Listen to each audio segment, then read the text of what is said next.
What is the first thing you think about doing when someone mistreats you? Do you think about seeking revenge against them? Or do you think about blessing them and praying for them?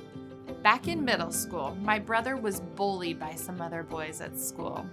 We lived in a small town and grew up alongside these same kids who were now mistreating my brother.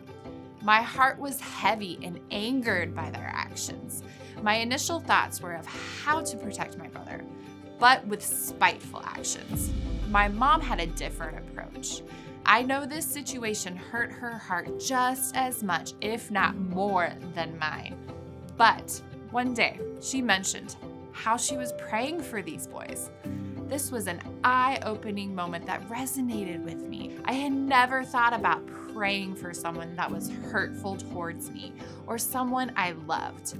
Often we want to retaliate back when someone mistreats us, but Jesus calls us to do the opposite. In Luke 6, Jesus says, "But to you who are listening, I say, love your enemies, do good to those who hate you, bless those who curse you, pray for those who mistreat you."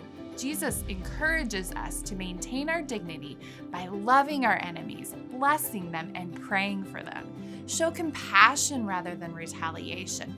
Lift your enemies up to the Lord. Ask Him to soften their hearts and turn away from their hateful actions. By blessing those who oppose you, you are putting your trust in God's protection and provision over your life. Next time you feel mistreated, I encourage you to lift that person up to God in prayer. Allow God to handle the situation instead of taking it into your own hands. No matter how hard it is, love that person and pour your blessings upon them.